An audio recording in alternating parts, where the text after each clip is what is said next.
At 39 years old, Dr. Evan Cole earned a respectable $94,000 a year as a senior physical therapist at a major Dallas hospital.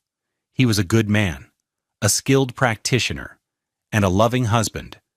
But in his wife's family's eyes, that was the sum total of his worth: a stable, predictable, and ultimately unimpressive number on a pay stub.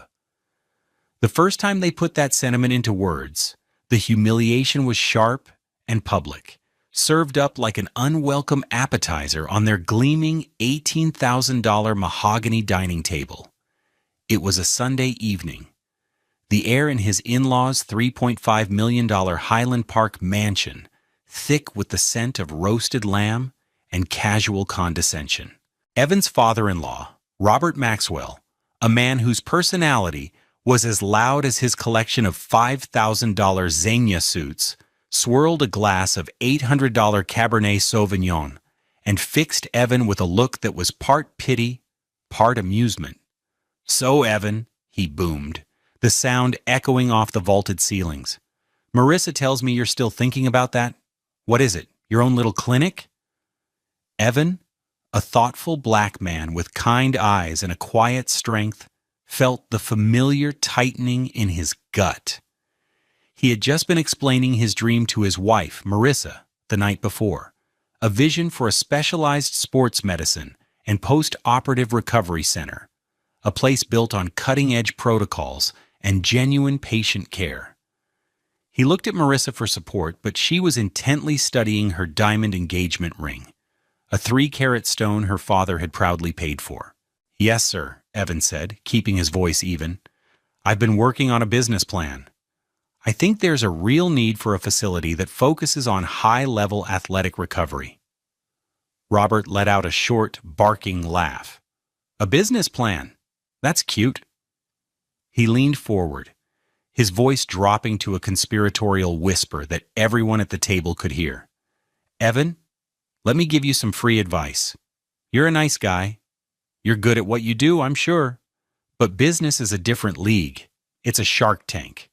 That little venture of yours, it won't last 6 months. Mark my words." The table went silent. Evan's sister-in-law stifled a giggle behind her napkin. His mother-in-law, Carol, a woman draped in a $2,400 Burberry dress and a permanent expression of mild disapproval, offered a thin smile. "It's just so risky, dear," she chimed in, her voice like brittle lace. "Why not just stick with your stable hospital job? That $94,000 salary is perfectly respectable. It's safe." The word hung in the air. Safe. It was meant to sound like a compliment, but it landed like an insult. Safe meant small. Safe meant unambitious. Safe meant he would never be like them. Evan looked at Marissa again, pleading with his eyes. She finally looked up, gave his hand a quick, cool pat, and offered a weak, placating smile. "They're just worried about you, honey. About us." She didn't defend him. She never did. In that moment, sitting at a table laden with more wealth than he could imagine, Evan Cole had never felt so poor. He had no idea that this casual cruelty was just the beginning, or that their dismissal of his dream was a carefully constructed facade for a much deeper, more calculated betrayal. Have you ever been underestimated by the people who were supposed to believe in you the most? It's a painful, lonely feeling, but as Evan would soon learn, sometimes being underestimated is the greatest advantage you can have. The life Evan and Marissa shared was a carefully curated image of modern domesticity, staged within the 1,100 square feet of their apartment in a trendy part of Oak Cliff. It was a life of contrasts. His side of the closet held practical, well-made clothes, $70 J. Crew button-downs, and his favorite pair of $150 Brooks running shoes. Her side was a vibrant collection of brands he only knew from the glossy magazines she left on their $1,200 West Elm coffee table, dresses from Tory Burch, shoes from Stuart Weitzman. Their garage told a similar story.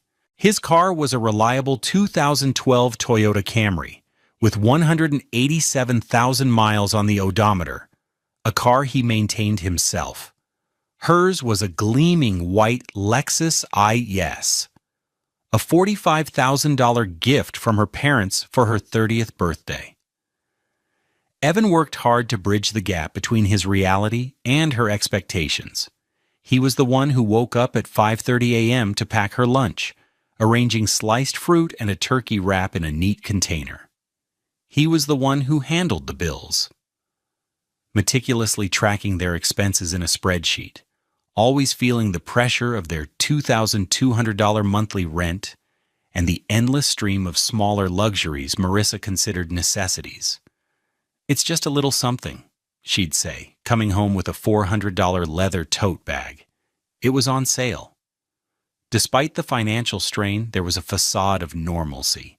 They would sit on their comfortable, if slightly worn, $2,000 crate and barrel sofa and watch shows about flipping houses. Marissa would talk about her job as a marketing coordinator at a downtown firm, a position her father had secured for her, which paid a comfortable $75,000 a year. Evan would talk about his patients, the high school quarterback he was helping recover from an ACL tear, the elderly woman learning to walk again after a hip replacement. His stories were filled with purpose and human connection. Hers were filled with office politics and complaints about her boss. The biggest point of contention was always his dream, the clinic. To him, it was a calling. To her, it was a liability. But the dream was fueled by something more than ambition. It was fueled by a tangible asset. Evan's grandmother, his beloved Mama Grace, had passed away 2 years prior, leaving him her life savings. After all was said and done, the inheritance amounted to $120,000. It wasn't a fortune, but it was everything to him. It was the culmination of her life as a school teacher, a testament to decades of careful saving and quiet sacrifice. In his mind, that money was sacred. It was the seed from which his future would grow. One evening, as they were paying bills, Marissa brought it up. She approached the topic with a practiced casualness, her hand resting on his shoulder. "You know, honey, I was talking to Dad about your clinic fund," she began. "That $120,000 you have sitting in that low-yield savings account. It's barely earning anything." Evan looked up from his laptop. "It's not supposed to be an investment, Marissa. It's seed money. It needs to be safe and accessible for when I find the right location." "But what if it could be more?" she pressed, her eyes wide with manufactured excitement. "Dad knows this guy who runs a private real estate fund.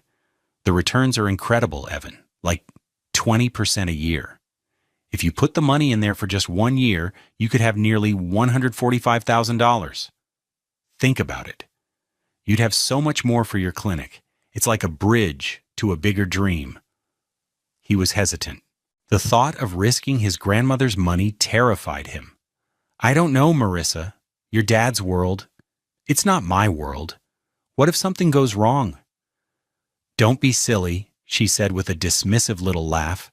"This is a sure thing. Daddy wouldn't recommend it if it wasn't. He's putting some of his own money in, too. He just wants to help us. He wants to see you succeed." That was the line that got him. He wants to see you succeed. It was what he'd been longing to hear from them. The desire to finally earn their respect, to prove Robert's 6-month prediction wrong, clouded his judgment. He pictured himself a year from now, handing Robert a prospectus for his fully funded clinic, the fruit of his savvy investment. He wanted just once to be seen as their equal. Reluctantly, he agreed. The next day, he went to his bank and initiated the wire transfer. He typed in the account numbers Marissa had given him, written on a slip of paper in her looping, perfect handwriting. As he clicked confirm, sending the $120,000 into the digital ether, a wave of nausea washed over him. He told himself it was just nerves. It was the biggest financial decision of his life.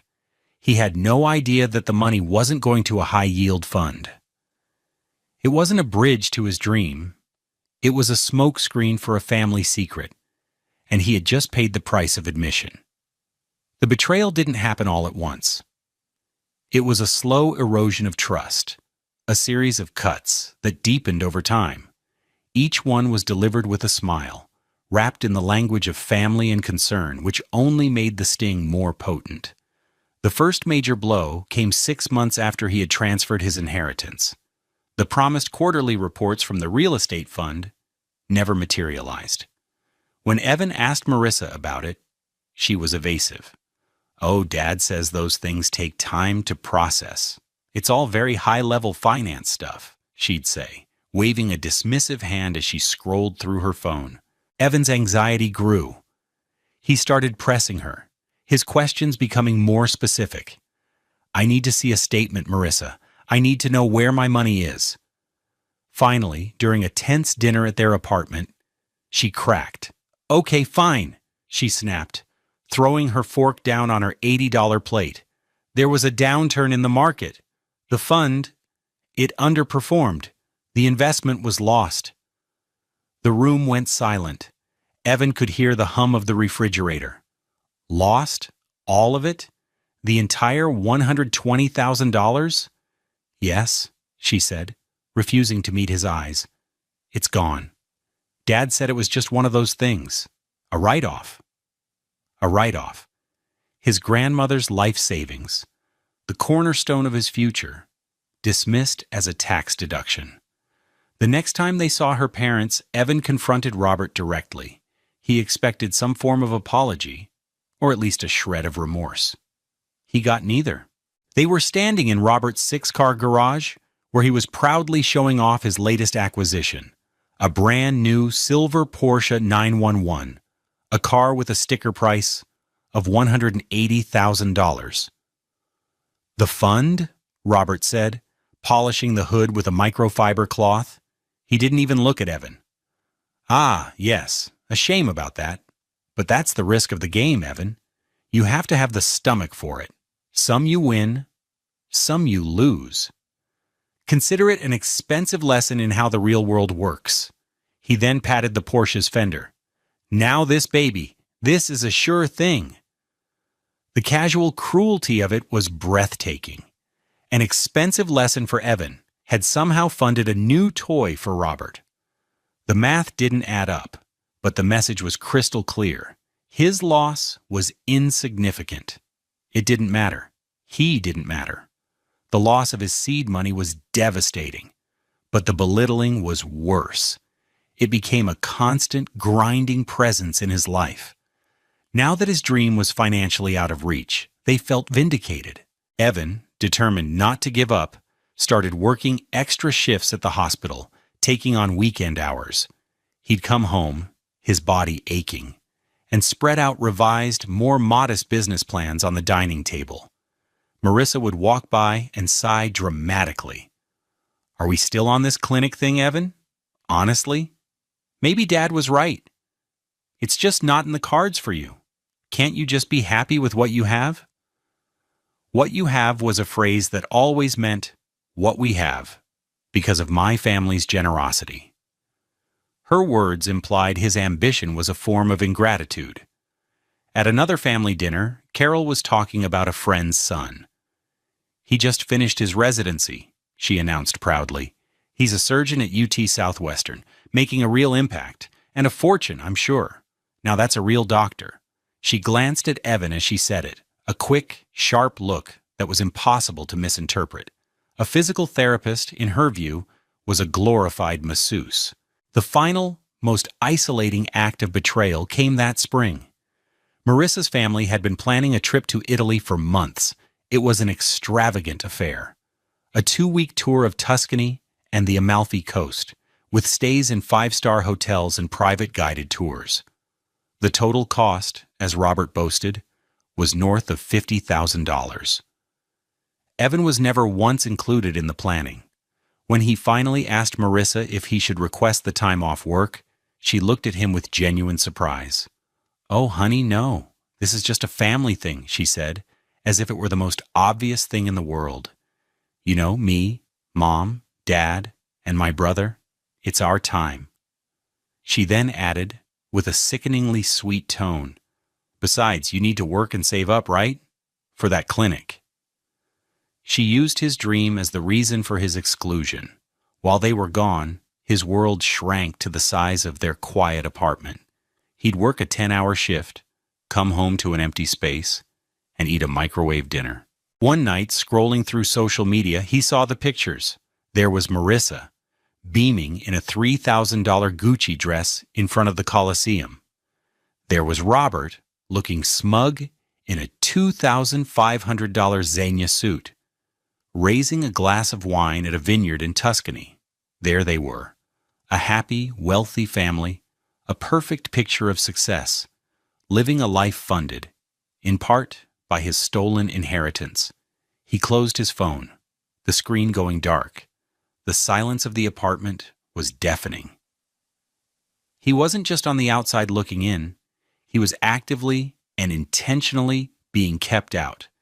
The outrage was no longer a spark. It was a slow, burning fire in his chest. He felt the profound weight of their contempt. They hadn't just taken his money. They had taken his dignity, his partnership, his place in his own marriage. And they had done it all without a second thought.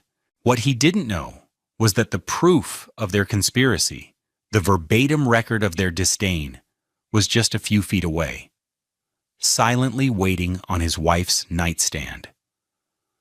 The discovery came on a Tuesday night, a night like any other.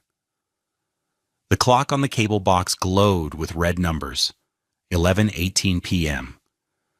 Rain pattered against the window of their Oak Cliff apartment, a soft, melancholy rhythm. Evan was reading a book on orthopedic rehabilitation, a thick, dog-eared textbook that cost him $250. Marissa was already asleep, her breathing deep and even. She was turned away from him, a small, still form under the expensive $600 duvet cover her mother had bought them as an anniversary gift. A sudden buzz vibrated on the nightstand beside her. Her phone, a sleek, black $1,200 iPhone 14 Pro, lit up. The screen displayed a notification banner from a group chat. The name of the chat was Family Fun. Evan's heart gave a strange, painful lurch. He had never been a part of a family fun chat. He knew, with a certainty that chilled him to the bone, that he was the reason he wasn't in it. He sat there for a full minute, the rain and the quiet hum of the air conditioner filling the silence. His mind raced. This was an invasion of privacy. It was wrong. But the slow-burning fire of 1,000 small humiliations, the memory of Robert's smug face, and Marissa's dismissive sighs, urged him forward. He had a right to know the truth. He was a part of this family, wasn't he? With hands that felt strangely disconnected from his body, he reached over and picked up the phone. The screen was cool and smooth against his fingertips. He swiped up. It asked for a passcode. He tried her birthday, the one she always used. The phone unlocked. He tapped on the messaging app. There it was, at the top of the list. Family Fun. The participants were Robert, Carol, her brother Kyle, and Marissa, his wife. He took a deep, shaky breath and opened it. He started scrolling up, his thumb moving methodically, taking him back days, then weeks, then months. It was a cesspool of casual mockery disguised as jokes. Kyle. Saw Evan's car in the parking lot today. I think it was crying. Needs to be put out of its misery. Marissa. LOL, so mean. Carol. Is Evan wearing that same brown jacket again to the party? Someone should really take him shopping. Marissa. I've tried, Mom. He says it's perfectly fine. Each message was a small, sharp prick to his soul. They discussed his boring stories about his patients, his cheap $89 Timex watch, his taste in music. He was their court jester, and he hadn't even known he was on stage. Then he scrolled back further, to the time around the failed investment. His heart hammered against his ribs. He found the thread. It started the day after he confronted Robert in the garage. Robert: "Had a chat with the boy, Wonder, today? He's upset about his little nest egg. I gave him his expensive lesson speech." Carol: "Oh dear. Was he terribly emotional?" Robert: "Of course, but he'll get over it. He doesn't have the stomach for this world." Kyle: "Did you tell him where the money actually went?" Robert: "God, no. The kid thinks it was a bad fund. Simpler that way. No need to air our dirty laundry. Evan's blood ran cold." Dirty laundry? So it wasn't a failed fund. It was a lie. A cover-up. He kept scrolling, his hands now trembling. He found the messages from the week before when Marissa had been convincing him to invest. Marissa: "Dad, Evan is still talking about that clinic. It's getting embarrassing. He's so naive."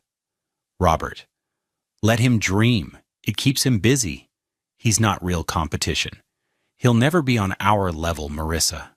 You know that." Evan stopped breathing. He read the words again. He's not real competition. It was the ultimate dismissal. It was a judgment on his entire being, his ambition, his character, his worth as a man. He waited for Marissa's defense. He scrolled down, his hope dwindling with every millimeter his thumb moved. And then he saw it. Her reply. 5 simple words that shattered what was left of his world. Marissa: "I know, Dad. I know." She agreed. She had stood by his side, held his hand, and secretly believed he was a second-rate man, a dreamer destined for failure, not even worthy of being considered competition. The warmth of their bed felt like a lie. The pictures on the wall of their wedding, their smiles, all a lie. The rain outside seemed to get louder, washing away the facade of his life. At 11:47 p.m. on a Tuesday night in Dallas, Evan Cole put his wife's phone back on the nightstand, placing it exactly as he had found it. He lay back down, his body rigid, staring at the dark ceiling. He felt a profound and terrifying calm settle over him. The anger was gone, replaced by something colder, harder, and infinitely more dangerous: clarity. He wasn't a victim anymore. He was a man with a purpose. He closed his eyes, not to sleep, but to plan. They had made a critical mistake. They had shown him their entire strategy, and they had no idea what was coming. The next morning, the sun streamed through the blinds, casting stripes of light across the bedroom. The world looked exactly the same, but for Evan, everything had changed. He was moving through a play where he was the only one who knew the script had been rewritten. The shift inside him was seismic, but his exterior became a mask of impenetrable calm. He got out of bed at 6 a.m., just as he always did. He went into the kitchen and started the coffee maker, a $150 Cuisinart machine they'd gotten as a wedding gift. The familiar sounds and smells of his morning routine were now alien, the actions of a man he no longer was. Marissa wandered into the kitchen a few minutes later, yawning. She was wearing one of his old t-shirts. "Morning, honey," she mumbled, wrapping her arms around his waist from behind. Evan flinched internally, but his body remained still. He forced himself to relax his shoulders. "Morning," he said, his voice a perfect replica of its usual warm tone. "Sleep well?" Okay. Had a weird dream," she said, letting go of him to pour herself a cup of coffee. "Something about being lost in a big building?" She was completely oblivious. The intimacy of her gesture, her casual use of his shirt felt like a violation. He was looking at a stranger who knew the shape of his body, but not his soul. He felt a vast glacial distance open up between them, right there in their sunlit kitchen. This was the beginning of his new life, playing the part of the devoted husband while secretly preparing for war. Every interaction became a fact-finding mission, every conversation a chance to gather intelligence. His calm, controlled demeanor was his greatest weapon. They thought he was simple. They thought he was harmless. He would let them keep thinking that. A week later, he initiated the next phase of his plan. He sat down with Marissa at their dining table, a stack of mail between them. He feigned concern, adopting a tone of responsible partnership. "Hey, Marissa," he began, "I was thinking a lot about our long-term goals, and with that investment money gone, I feel like we really need to get a firm grip on our finances. For our future, you know." She looked wary for a second, then relaxed. Of course he was thinking about their future. He was predictable. "Okay," she said. "What did you have in mind?" "I just want to get a clear picture," he said smoothly. "Could you help me pull together all our statements? Bank accounts, credit cards, everything from the last year or so. I want to build a real budget, see where we can save." It was the perfect lie, wrapped in the language of fiscal responsibility. Marissa, eager to put the investment topic behind them and pleased by his apparent pragmatism, agreed. Over the next few days, she provided him with passwords and paper statements, and there, buried in her father's credit card records, which Marissa had access to as an authorized user, he found it. A payment of $120,000 made to the credit card company just 2 days after Evan had wired the money. It wasn't a coincidence. The date on the transaction corresponded to a massive loss Robert had taken on a bad tech stock bet, a story that had been whispered about at a family gathering. They hadn't invested his money. They had used it to bail her father out. The expensive lesson was pure, unadulterated theft, laundered through a family lie. Evan scanned the document onto a secure USB drive, a $20 SanDisk he'd bought for this exact purpose. The evidence was now his. His performance reached its peak at the next family dinner. The air was thick with the usual smug superiority. Robert was holding court again, pontificating about a recent business deal. "You have to be smart. You have to be decisive, and sometimes," he said, looking pointedly at Evan, "you have to be ruthless. It's not personal. It's just business. Right, Evan?" The old Evan would have shrunk under that gaze. The old Evan would have mumbled an agreement.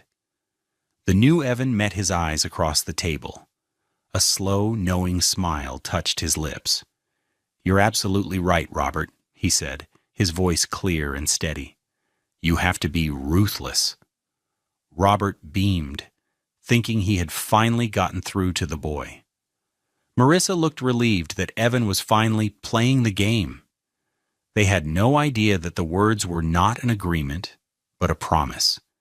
He was looking at his future adversaries, cataloging every lie, every weakness, every arrogant assumption. He was no longer playing their game. He was designing his own. And he was the only one who knew the rules. The first step toward his new future was taken in the sterile, quiet atmosphere of a downtown Dallas law firm. The glass and steel tower reflected the endless Texas sky, a world away from the suffocating intimacy of his in-laws' mansion. Evan sat across a large glass desk from Ms. Evelyn Adebayo, a formidable black woman in her 50s with sharp eyes and a reputation for being surgically precise in her legal strategies. Her office was a testament to her success: minimalist art on the walls, a panoramic view of the city, and an hourly billing rate of $650. Evan didn't waste time. He laid out the entire story, his voice calm and methodical. He spoke of the mockery, the condescension, the expensive lesson. Then he placed the $20 USB drive on the desk between them. "This is a record of a group chat between my wife and her family," he explained, "and these are the financial statements showing my $120,000 inheritance was used to pay off my father-in-law's personal debt." Ms. Adebayo plugged the drive into her laptop. For 20 minutes, the only sound in the office was the soft clicking of her mouse as she read. Her expression remained neutral, but Evan could see a flicker of something in her eyes. The sharp glint of a predator spotting an opening. When she was finished, she looked up at him. "This is not just a standard divorce proceeding, Dr. Cole," she said, her voice crisp and authoritative. What they did with your inheritance, given the context of these text messages, constitutes financial fraud. The deception was deliberate and coordinated. This gives us significant leverage. She leaned forward. We can make this very, very painful for them. Or we can use it to secure you a clean, quiet, and very favorable exit. What is your primary objective? My objective, Evan said without hesitation, is to be free and to build my clinic. Good. Ms. Adebayo nodded. That's a goal we can achieve. With the legal machinery in motion, Evan poured every ounce of his energy into his real purpose. The divorce was a fire he had lit. Now he had to build his own shelter. He secured a small business loan for $250,000 from a local credit union, armed with a business plan so detailed and meticulously researched that the loan officer, a man who had seen hundreds of such proposals, called it a work of art. He found the perfect location, a 3,000-square-foot unfinished space in a new, state-of-the-art medical complex in Frisco, a rapidly growing and affluent suburb north of Dallas. He signed the lease, the monthly rent a daunting $9,000, but he felt no fear. This was a debt he was choosing, a risk he was taking for himself. He named his clinic Apex Performance and Recovery. His life became a blur of work. 10-hour shifts at the hospital were followed by 6-hour nights at the clinic space. He didn't have the money for contractors, so he did the work himself, with the help of 2 old friends from college who believed in him. They painted walls, installed flooring, and assembled equipment until their hands were raw. He invested his loan capital with precision, buying the best tools for his trade. A $15,000 set of Kaiser pneumatic resistance machines that were gentle on recovering joints, a $25,000 AlterG anti-gravity treadmill that allowed patients to run without bearing their full weight, and a suite of diagnostic tools that cost another $30,000. Every dollar was accounted for. Every piece of equipment was a step further away from the man who was not real competition. But the masterstroke of his plan had nothing to do with drywall or treadmills. It was paperwork. Following Ms. Adebayo's advice, he began the arduous process of getting Apex credentialed as an in-network provider for every major insurance company in the Dallas-Fort Worth metroplex. It was a bureaucratic nightmare, a mountain of forms and follow-up calls. One of the applications was for Blue Shield Consolidated, the premium insurance carrier that Roberts Corporation provided for its senior executives and their families. It was the best plan in the state, a symbol of corporate status. Evan spent weeks on that application, ensuring every I was dotted, every T was crossed. Months later, on a hot Friday afternoon, a thick envelope arrived.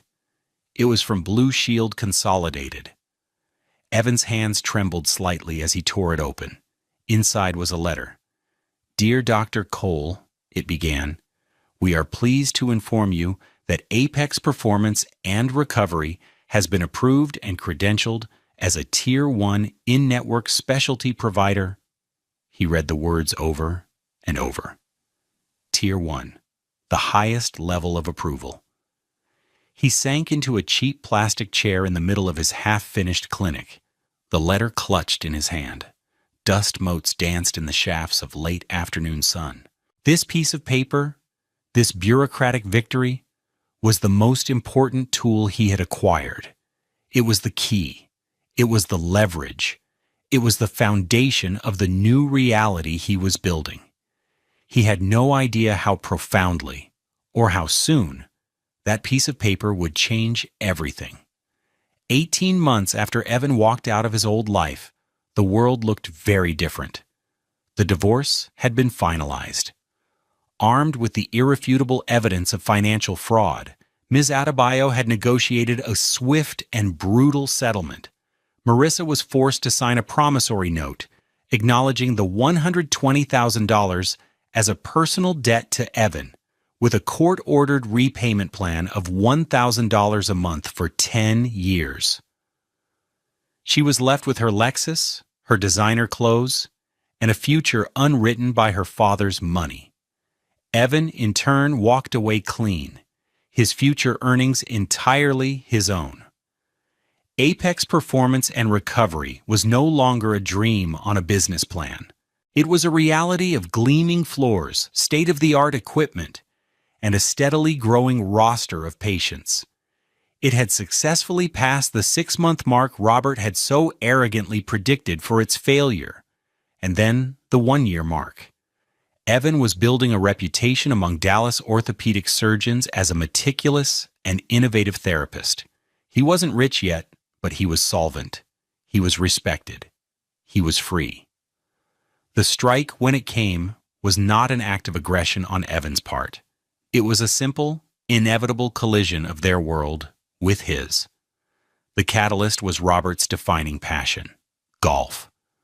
On a sun-drenched Saturday at a corporate tournament at the exclusive Brook Hollow Golf Club, Robert, trying to outdrive a younger rival, put everything he had into a swing.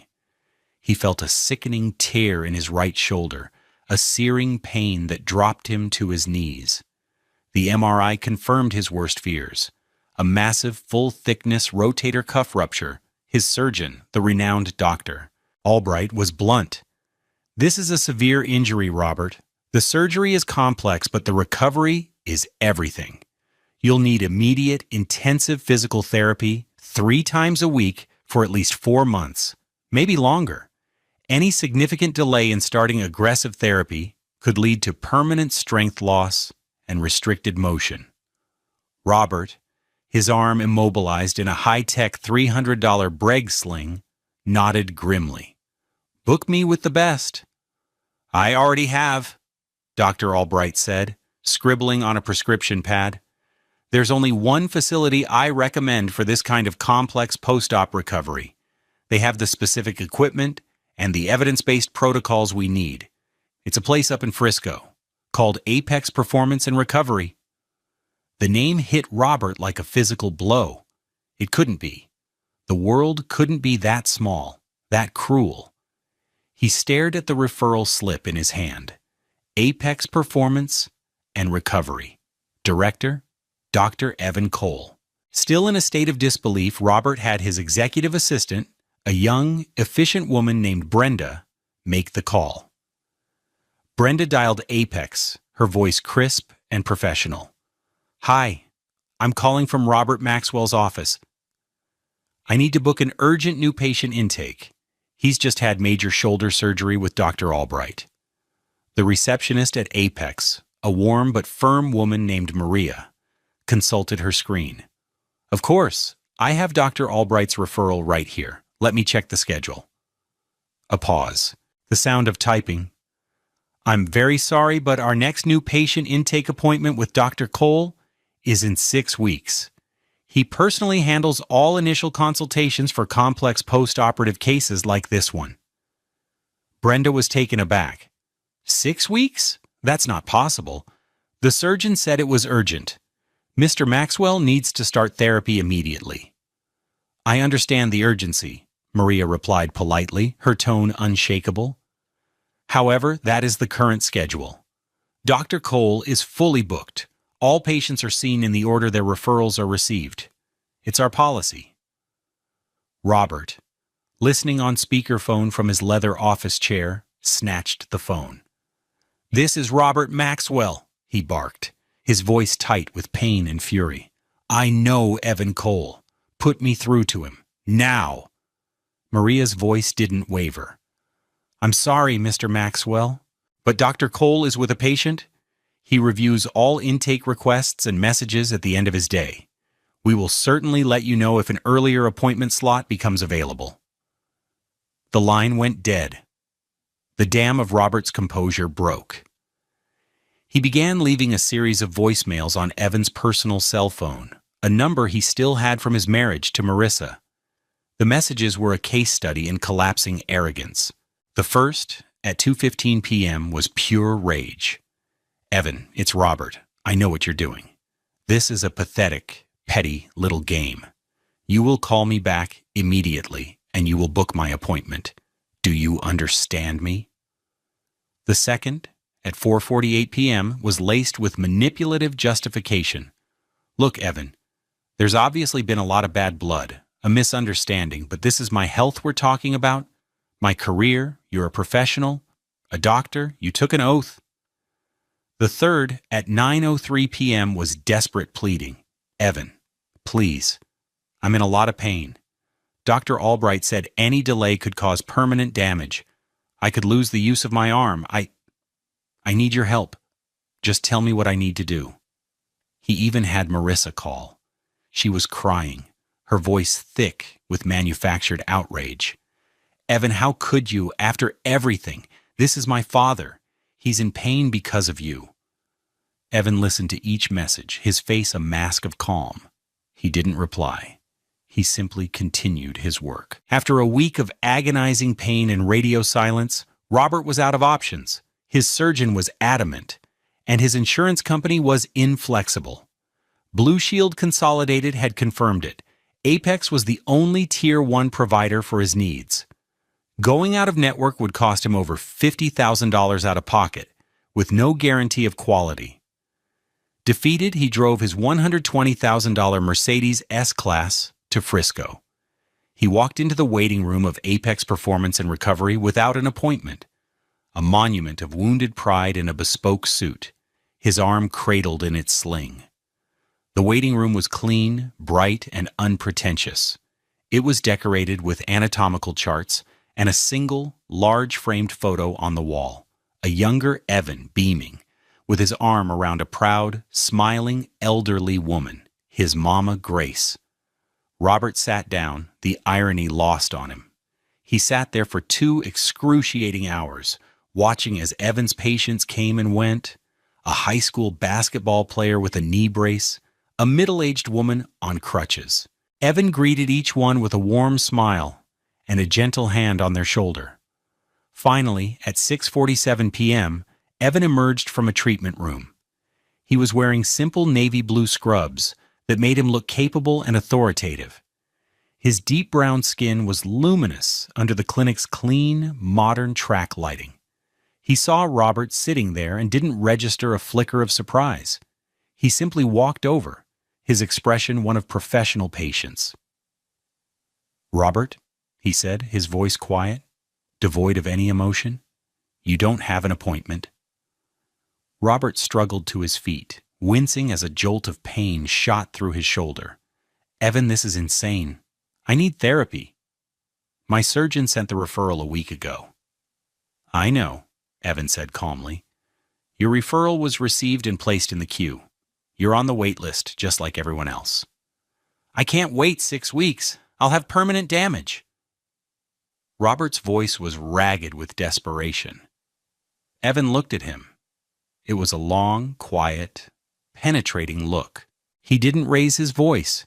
He didn't need to. He had all the power, and they both knew it. He let the silence stretch, then he delivered the final, devastating blow, repeating the words Robert had spoken to him in that garage 18 months ago, words Evan had never forgotten. "That's the risk of the game, Robert," he said, his voice as soft and sharp as a scalpel. "You have to have the stomach for it. Consider it an expensive lesson." The color drained from Robert's face. The words, his own arrogant, dismissive words, hung in the air between them. He finally understood. This wasn't petty revenge. This wasn't a game. This was a consequence.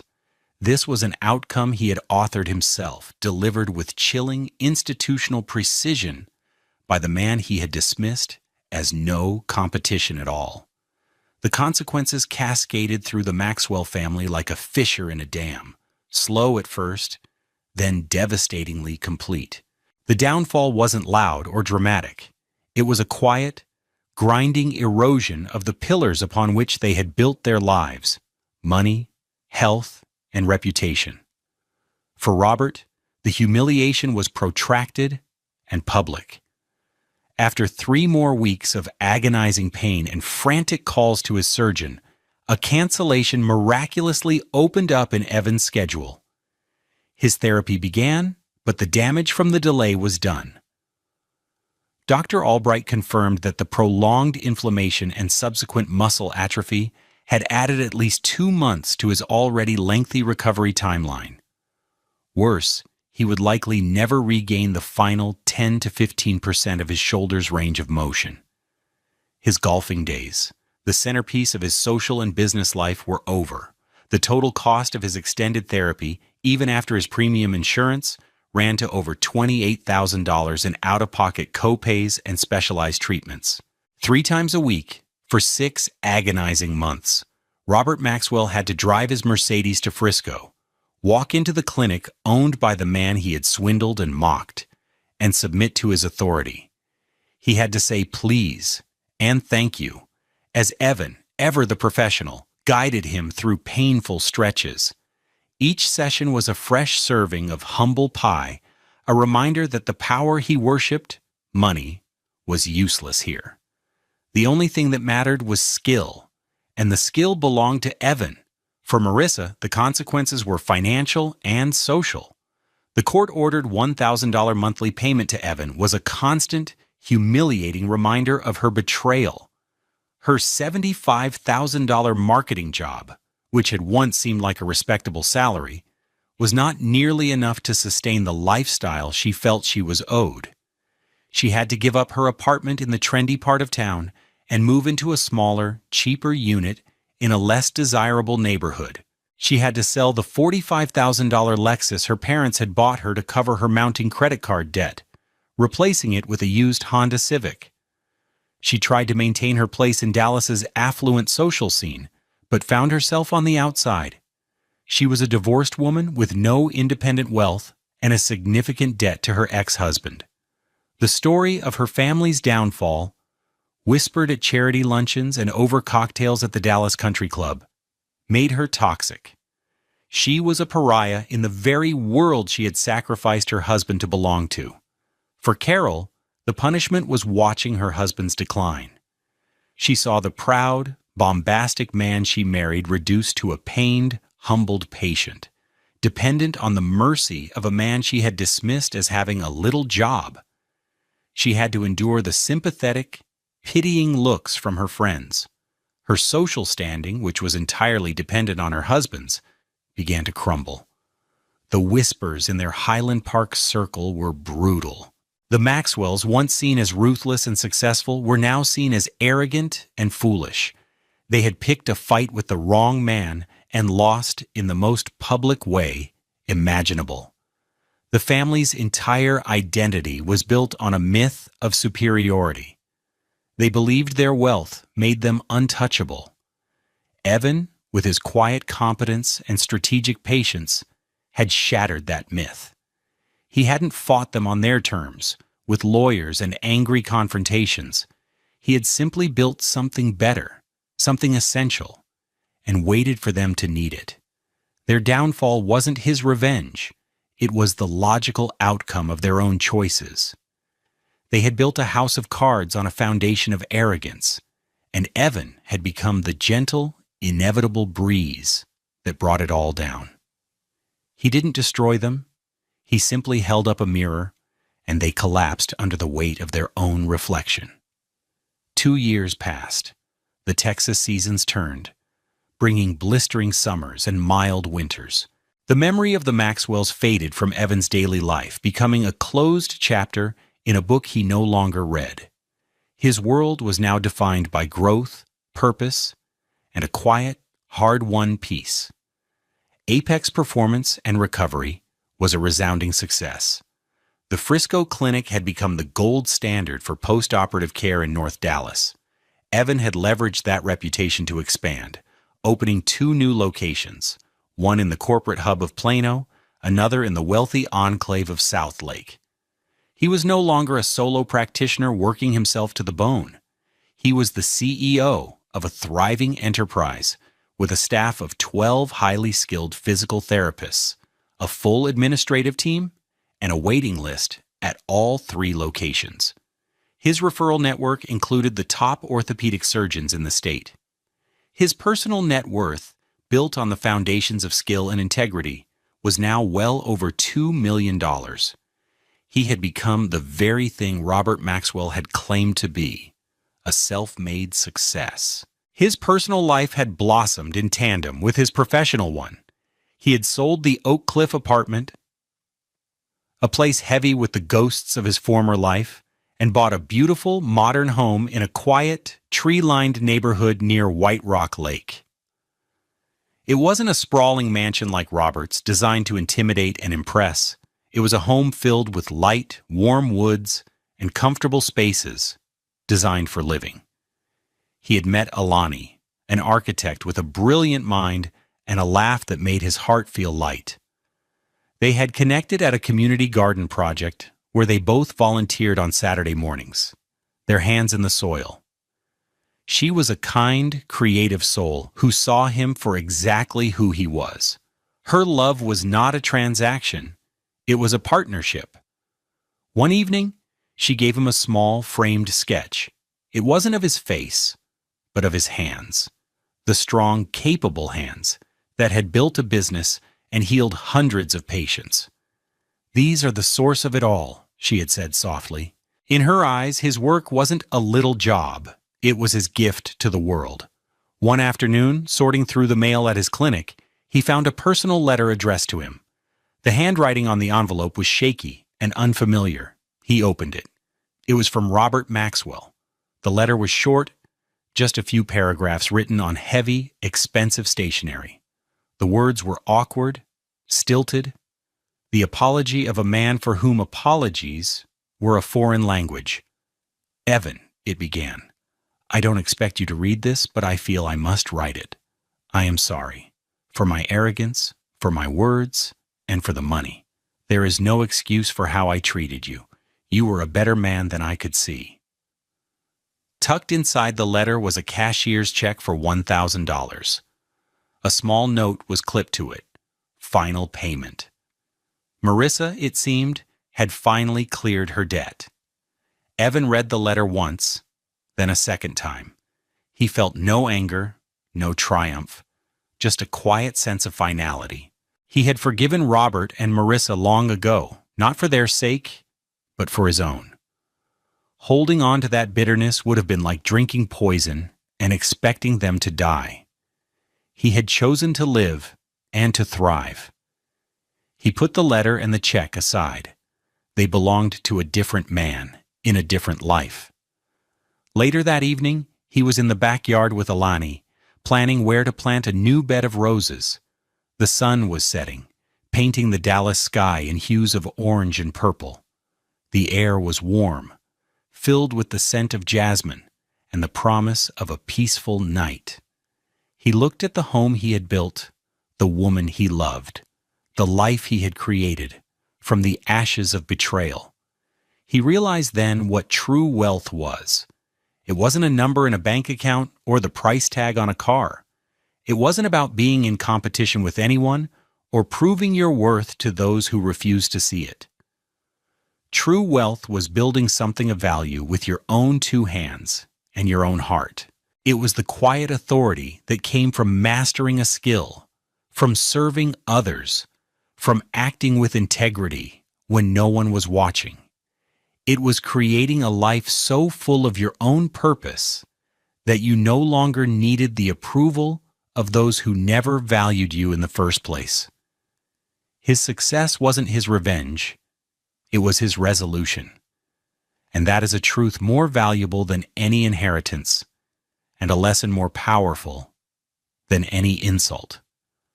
What do you think of Evan's journey? Have you ever had to find strength in being underestimated and build your own definition of success? Share your thoughts in the comments below. We believe that stories like Evan's are a powerful reminder that true worth comes from within.